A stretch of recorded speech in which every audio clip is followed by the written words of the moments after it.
ओम नमः शिवाय। जय माता रानी। दोस्तों, स्वागत है आपका आपके अपने यूट्यूब चैनल अन्नपूर्णा क्रिएशन में और मैं हूं आपके साथ अभिनंदन तिवारी। कैसे हैं आप सब? ये मुझे कमेंट बॉक्स में जय माता रानी लिखकर ज़रूर बताइएगा।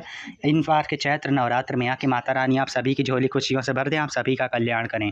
तो आप सभी से रिक्वेस्ट है कि अगर वीडियो अच्छा लगे तो हमारे चैनल अन्नपूर्णा क्रिएशन को लाइक शेयर और सब्सक्राइब करिए, बेल आइकन को प्रेस करिए, ज़्यादा से ज़्यादा मित्रों तक इस वीडियो को शेयर करिए। तो आज के इस वीडियो में हम चैत्र नवरात्रि की पूरी जानकारी संपूर्णता से जानेंगे।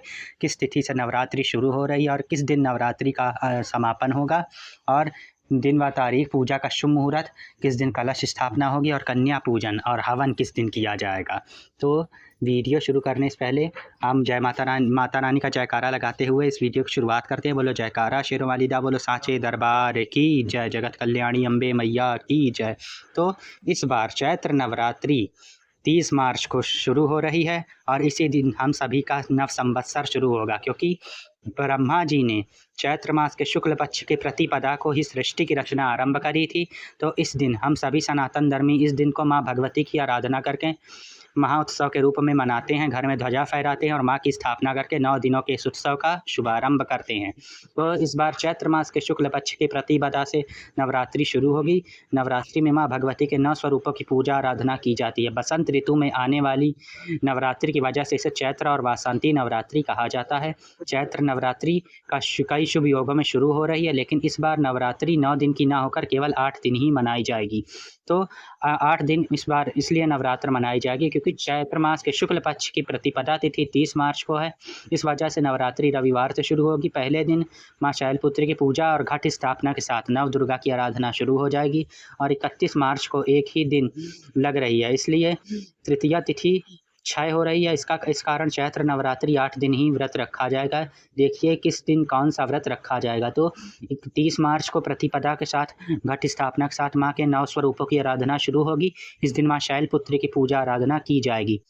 31 मार्च को माँ ब्रह्मचारिणी का पूजन सुबह 9:12 तक है। इसके बाद तृतीया तिथि में माँ चंद्रघंटा की पूजा होगी, लेकिन इसकी तृतीया तिथि इस बार क्षय हो रही है, इसलिए 1 अप्रैल को चतुर्थी तिथि में माँ कुष्मांडा की पूजा अर्चना होगी और 2 अप्रैल को पंचमी तिथि में माता स्कंद माता की पूजा होगी और 3 अप्रैल को छठा दिन माँ कात्यायनी की पूजा होगी। 4 अप्रैल को माँ कालरात्रि यानी महासप्तमी का व्रत होगा और 5 अप्रैल को दुर्गाष्टमी महाअष्टमी का व्रत के साथ माँ महागौरी की पूजा होगी और इस दिन सभी सुहागन महिलाएं माँ को 16 श्रृंगार अर्पित करेंगी। और 6 अप्रैल को नवरात्रि का अंतिम दिन यानी माँ सिद्धिदात्री की पूजा के साथ रामनवमी भी मनाई जाएगी और नवरात्रि का पारायण 7 अप्रैल को होगा। तो 7 अप्रैल के दिन माँ नवरात्रि का पारायण होगा। तो किस शुभ योग में शुरू होगी नवरात्रि? तो नवरात्रि की शुरुआत कई शुभ योगों के साथ हो रही है। इस बार नवरात्रि में सर्वार्थ सिद्धि योग, ऐन्द्र योग, बुद्धादित्य योग, शुक्रादित्य योग और लक्ष्मी नारायण योग बन रहे हैं।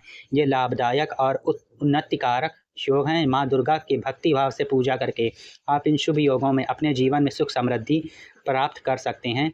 तो नवरात्रि में इस बार 30 अप्रैल को सूर्योदय के साथ नवरात्रि का शुभारंभ हो जाएगा। माँ के 9 स्वरूपों की आराधना शुरू हो जाएगी। 30 मार्च के साथ ही 6 अप्रैल को नवरात्रि समाप्त होगी। इसमें पूजा का आरंभ करने के लिए दोपहर में अभिजीत मुहूर्त भी उत्तम है और सवेरे से 6:13 से लेकर 10:22 तक घट स्थापना का मुहूर्त भी और सर्वोत्तम है।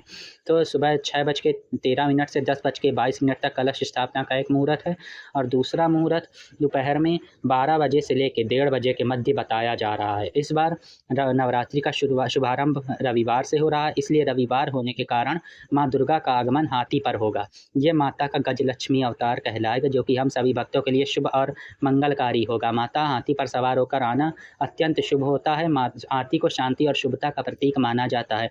माँ का हाथी पर सवार होकर आना खुशहाली और धन धान्य में बढ़ोतरी का संकेत समझा जाता है और रविवार को ही नवरात्रि का समापन भी होगा, इसलिए माता का गमन भी हाथी पर ही हो रहा है। माता जब इस धरा धाम से अपने धाम को प्रस्थान करेंगी तब वो हाथी से अपने धाम को भी प्रस्थान करेंगी और सभी भक्तों के लिए सुख समृद्धि धन धान्य का वरदान देकर माता जाएंगी। चैत्र नवरात्रि की शुरुआत चैत्र शुक्ल प्रतिपदा यानी इस साल 30 मार्च को रविवार को शुरू हो रही है। यह खास बात है कि इस बार चैत्र नवरात्रि का शुभारंभ सर्वार्थ सिद्धि योग और अमृत सिद्धि योग में हो रहा है। इनकी वजह से नवरात्रि पर माँ दुर्गा का पूजन अति फलदायी होने वाला है। हालांकि रविवार से शुरू हो रही नवरात्रि इस बार 8 दिन ही मनाई जाएगी, लेकिन माता के 9 स्वरूपों की पूजा पूरी विधि विधान से और विस्तार पूर्वक की जाएगी। तो आइए जानते हैं कि इस बार नवरात्रि में कौन कौन से शुभ संयोग लग रहे हैं और क्यों 9 दिन की जगह 8 दिन ही रखा जाएगा नवरात्रि का व्रत। तो नवरात्रि के पहले दिन माँ शैलपुत्री की पूजा की जाती है। माता शैलपुत्री को पहाड़ों की पुत्री माना जाता है। दूसरे दिन माँ ब्रह्मचारिणी का पूजन होता है। ब्रह्मचारिणी अर्थात तप का आचरण करने वाली माँ। तीसरे दिन माता चंद्रघंटा, इनके मस्तक पर ही चंद्रमा का मुकुट सुशोभित है और इनकी कांति दमकने वाली है। चौथे दिन माँ कुष्मांडा की पूजा होती है। माता ने अपनी मंद हंसी से पूरा ब्रह्मांड उत्पन्न किया था, इसलिए इन्हें कुष्मांडा कहा जाता है। पाँचवें दिन स्कंद कुमार की माता यानी माँ का स्कंद माता की पूजा होगी और अमोघ फल देने वाली माँ कात्यायनी की पूजा छठे दिन की जाएगी। और शत्रुओं और ग्रह बाधाओं का नाश करने वाली माँ कालरात्रि की पूजा 7वें दिन होगी। और 8वें दिन माता महागौरी यानी भगवान शिव के वाम विराजने वाली महागौरी की पूजा होगी। और 9वें दिन यानी 6 अप्रैल को माता सिद्धिदात्री, सर्व सिद्धि और नवनिधियों को देने वाली सिद्धिदात्री माता की पूजा की जाएगी। तो अब हम नवरात्रि की आपको पूजा विधि बताने जा रहे हैं। तो नवरात्रि के दिन यानी 30 मार्च को आपको सुबह सूर्योदय से पहले उठकर स्नान कर लेना है और पूरे घर में गंगा जल छिड़क कर पूरे घर को शुद्ध करिए। जहाँ पे माता का दरबार लगाना है वहाँ पे गोबर से लीप लीजिए, चौक पूरिए, उसके ऊपर आम की लकड़ी की चौकी को स्थापित करिए। उसके ऊपर लाल रंग का रेशमी या कॉटन का वस्त्र आप बिछा दीजिए और ये वस्त्र पूरा लाल ही होना चाहिए क्योंकि माता को लाल रंग बेहद प्रिय है। और उसके ऊपर फूलों का और अक्षतों का आसन देके माता दुर्गा की तस्वीर या मूर्ति को स्थापित करें। माता की दाहिनी तरफ कलश की स्थापना करें शुभ मुहूर्त में। तो कलश स्थापना का शुभ मुहूर्त 6:13 से लेकर 10:22 तक है। तो कलश स्थापना के समय आपको तांबे, मिट्टी, पीतल या अष्ट धातु कोई भी कलश किसी भी चीज़ से बना हुआ आप ले सकते हैं, लेकिन आप हमारी माने तो आप पीतल का कलश ही लीजिए क्योंकि मिट्टी के कलश में 9 दिनों तक पानी कहीं ना कहीं सूख जाता है और कलश का पानी सूखना बिल्कुल भी अच्छा नहीं माना जाता। इसलिए आप पीतल या तांबे या चांदी या सोने का ही कलश लीजिए। उसमें आप 7 नदियों का ध्यान करके गंगा जल भरिए। कलश में चंदन, हल्दी, रोली, सिंदूर, अक्षत, सिक्का, सुपारी, लौंग, इलायची, दूर्वा, अक्षत और फूल डालिए। उसके ऊपर पंचपल्लव लगाइए। पंचपल्लव में चंदन, हल्दी, सिंदूर, रोली और गुलाल से टीका करिए। उसके ऊपर पूर्ण पात्र यानी जौ या चावल से भरा हुआ पात्र माँ लक्ष्मी का नाम लेकर स्थापित करिए और उसके ऊपर नारियल में लाल रंग की चुनरी और कलावे को लपेट कर उसके ऊपर नारियल स्थापित करिए। नारियल का मुख जो पूजा करने वाला साधक है उसकी ओर होना चाहिए और इस तरह से माता के दाहिनी ओर कलश की स्थापना करें और माँ के बाईं ओर जौ की स्थापना करें।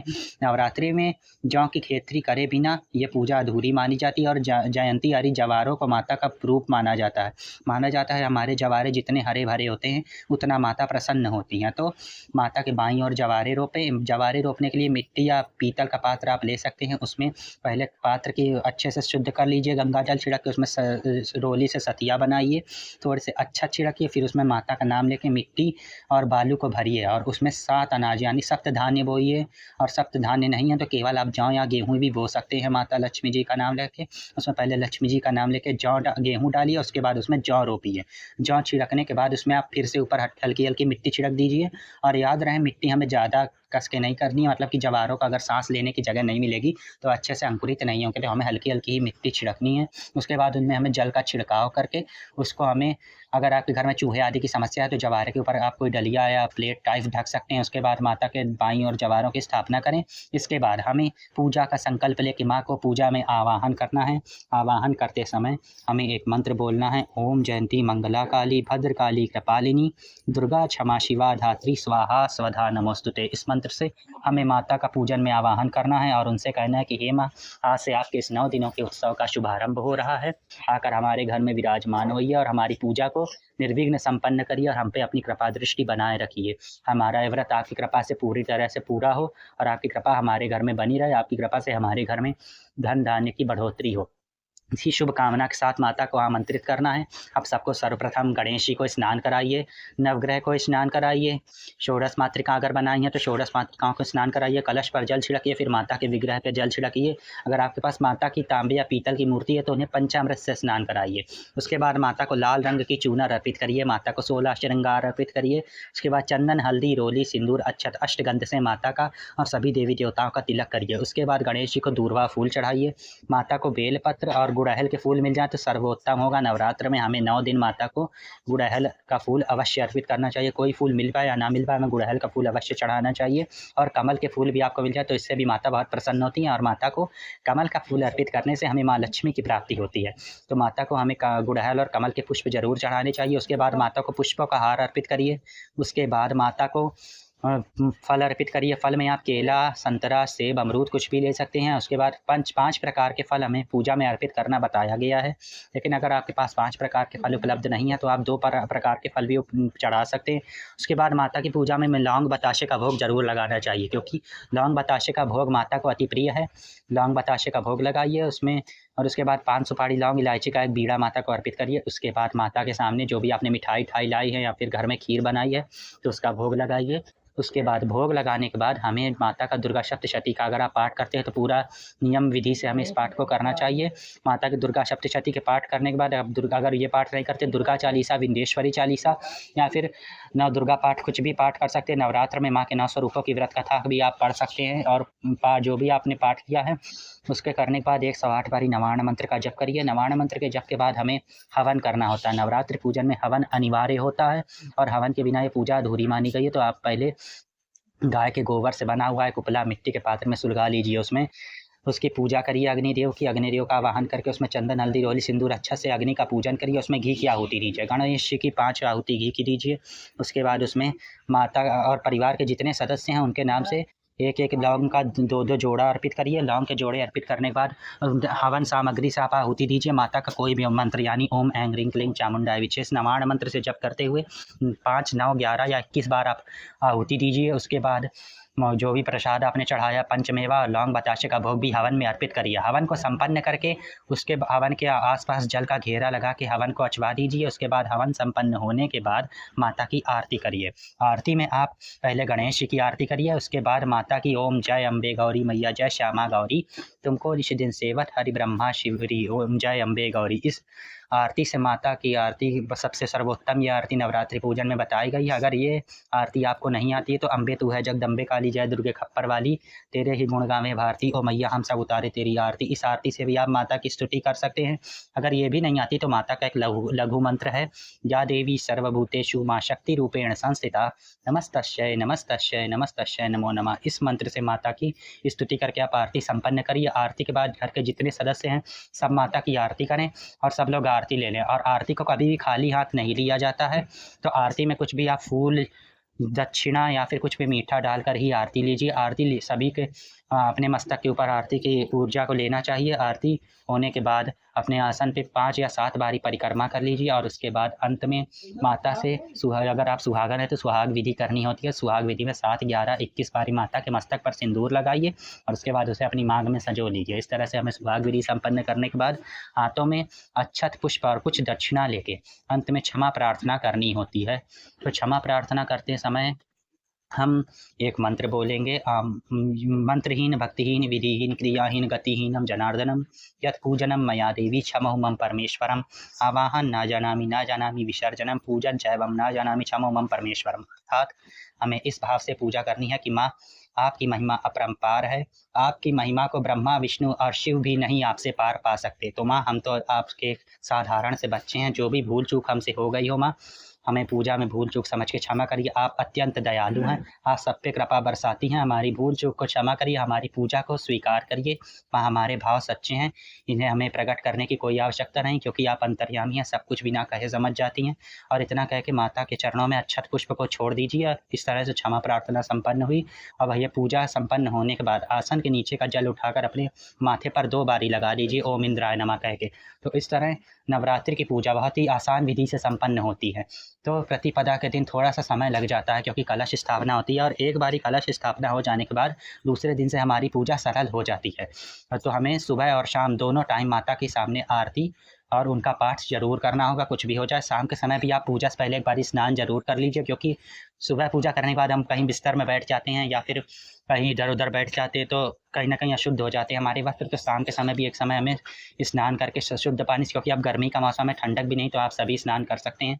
स्नान करके ही माता की पूजा करनी होती है और पूजा करने के बाद आप दिन में नीम वृक्ष की भी पूजा का विधान नवरात्रों में अति विशेष है, क्योंकि नीम के वृक्ष को साक्षात देवी का रूप माना जाता है। तो नीम के वृक्ष में अगर आप कुछ भी ना कर पाएँ तो केवल फूल और 2 लौंग और बताशे डाल के जल चढ़ा दीजिए। अगर आपके पास समय है तो जल चढ़ा के वहाँ पे आरती कर दीजिए, परिक्रमा कर लीजिए। इस तरह से मंदिर में भी आप अगर जाते हैं तो मंदिर में भी सेम इसी घर की विधि से पूजा करिए। और मंदिर में कलश स्थापना पहले से हो गई होती है, तो पहले आपको वहाँ पे माता को स्नान करा के चंदन, हल्दी, रोली, सिंदूर, पुष्प इत्यादि से उनका पूजन करके, जो भी आप पाठ करते हैं पाठ करके आरती कर लेनी है। मंदिर का पूजन बहुत ही आसान विधि से संपन्न हो जाता है, क्योंकि मंदिर में सारी पूजा पुजारी जी पहले से कर चुके होते हैं। तो हमें मंदिर की तो पूजा बहुत ही लघु होती है, लेकिन घर की पूजा में ज़रा विस्तार से बहुत अच्छे से करनी चाहिए, क्योंकि माता को हम पूरे 9 दिनों के लिए अपने घर में आमंत्रित करते हैं। और हमें कुछ इन 9 दिनों में विशेष बातों का ध्यान रखना होता है, क्योंकि अगर आप पुरुष हैं तो आपको दाढ़ी नहीं बनवानी चाहिए, बाल नहीं कटवाने चाहिए और नवरात्र से पहले ही अपने नाखून को काट के रख लीजिए। घर की साफ-सफाई कर लीजिए। प्याज़, लहसुन, मांस, मदिरा किसी भी तरह का अनावश्यक चीज़ें घर में 9 दिनों तक नहीं बननी चाहिए। और बैंगन और ये मसूर की दाल, इन सब अशुद्ध चीज़ों का भी घर में प्रयोग नहीं होना चाहिए। 9 दिनों तक पूरे सात्विक आहार का लेते हुए हमें माता की साधना में संलग्न रहना चाहिए, उनकी पूजा सेवा करनी चाहिए। और नवमी के दिन हवन और कन्या पूजन के बाद माता का विसर्जन करके दशमी तिथि में माता के सामने फिर से धूप दीप करके व्रत का पारण करना चाहिए। और उसके बाद दशमी और एकादशी के बाद में आप लोग कुछ भी जो भी आप खाते पीते वो सब खा सकते हैं, लेकिन 9 दिनों तक पूरे संयम बरतते हुए माता की साधना को हमें पूरे श्रद्धा और भक्ति भाव से करना चाहिए, क्योंकि जितना हम तप और त्याग से माँ की साधना करते हैं, हमारे पूजा में उतना ही हमारी पूजा अमोघ फल देने वाली होती है। और जब माता प्रसन्न होती हैं तो सृष्टि में अमृत बरसता है और हमारी सभी मनोकामना आसानी से शीघ्रता से पूर्ण हो जाती हैं और हमें बिना मांगे ही सब कुछ मिल जाता है। और पूजा के सामने अगर आप माता के और आपके पास अगर समय है तो माता के सामने आप अपनी जो भी मनोकामना है वो कह सकते हैं। वैसे माता तो अंतर्यामी हैं, हमें क्या चाहिए, माँ से अच्छा कोई नहीं जानता, वो सब कुछ हमें बिना मांगे ही दे देती हैं। लेकिन अगर आप तब भी अगर आपके पास समय है तो आप माता के सामने अपनी मनोकामना कह सकते हैं। और जो भी और शाम के समय आपको माता को स्नान कुछ नहीं कराना है। शाम के समय आपको खुद स्नान करना है, शुद्ध वस्त्र पहन के माता के सामने पाठ जो भी करते हैं, दुर्गा सप्तशती का पाठ करिए, दुर्गा चालीसा का पाठ करिए, उनके मंत्रों का जाप करके फिर आरती कर लीजिए। शाम की पूजा बहुत ही सरल विधि से होती है, बस सुबह हमें जल्दी उठकर सूर्योदय से साथ ही माता की पूजा करनी होगी। और जब आप सुबह उठेंगे तभी आप माता की पूजा टाइम से कर पाएंगे, तो इसलिए हमें सुबह ही उठकर जल्दी माता की पूजा कर लेनी होगी। तो इस तरह से हमें 9 दिनों तक माता का पूजा में संलग्न रह के, इस बारी 6 तारीख को रामनवमी के दिन ही कन्या पूजन किया जाएगा और नवमी का हवन भी इस दिन किया जाएगा। अगर आपके यहाँ अष्टमी का पूजन होता है तो 5 तारीख को दिन शनिवार को महाअष्टमी मनाई जाएगी। इस दिन आप हवन और कन्या पूजन कर सकते हैं। और जो नवमी के दिन करते हैं वो 6 अप्रैल को हवन और कन्या पूजन के साथ व्रत का पारायण करेंगे। और जो 9 दिन का व्रत करते हैं वो 7 अप्रैल को व्रत का पारायण करेंगे। तो आशा करते हैं कि आपको हमारे द्वारा दी गई चैत्र नवरात्रि की जानकारी अच्छी लगी होगी। अगर आपको हमारे द्वारा दी गई जानकारी अच्छी लगी हो तो प्लीज़ हमारे चैनल अन्नपूर्णा क्रिएशन को लाइक, शेयर और सब्सक्राइब कीजिए। बेल आइकन को प्रेस कीजिए। वीडियो अगर अच्छा लगता है तो वीडियो को ज़्यादा से ज़्यादा मित्रों तक शेयर कीजिए। और आगे हम आपको महाअष्टमी और महानवमी की, श्री राम नवमी की जानकारी देंगे। तो आगे सब अच्छे वीडियो हम आपको देंगे और कोशिश करेंगे इस दिन हम इस बारी नवरात्रि में हम आपको 9 दुर्गाओं की पूजा विधि पूरे विस्तार से बताएं। तो उन सभी वीडियो को देखने के लिए हमारे चैनल अन्नपूर्णा क्रिएशन को लाइक, शेयर और सब्सक्राइब कर लीजिए। बेल आइकन को प्रेस कर लीजिए ताकि हमारे द्वारा अपलोड की गई जानकारी का नोटिफिकेशन सबसे पहले आप सभी तक पहुँचे और आप सभी वीडियो का पूरा लाभ उठा पाए। तो आप सभी को आने वाली चैत्र नवरात्रि की ढेर सारी शुभकामनाएं और हिंदू नववर्ष की भी आप सभी को ढेर सारी शुभकामनाएं। तो आशा करते हैं कि आपको हमारे द्वारा दी गई जानकारी अच्छी लगी होगी। और पूजा के बाद, माता की पूजा के बाद हमें घर में इस दिन ध्वजारोहण भी जरूर करना चाहिए। तो माता के नाम के ध्वज को हमें घर के ऊपर सिर फहराते हुए अपने घर की छत पर लगा देना है। तो इस तरह से हमारी पूजा संपन्न होती है। तो जय माता दी। आगे मिलेंगे आपसे नेक्स्ट वीडियो में, तब तक लिए जय माता रानी। ओम नमः शिवाय। जय श्री कृष्ण। राधे राधे। जय गौरी शंकर भगवान। जय लक्ष्मी नारायण। ओम नमः शिवाय।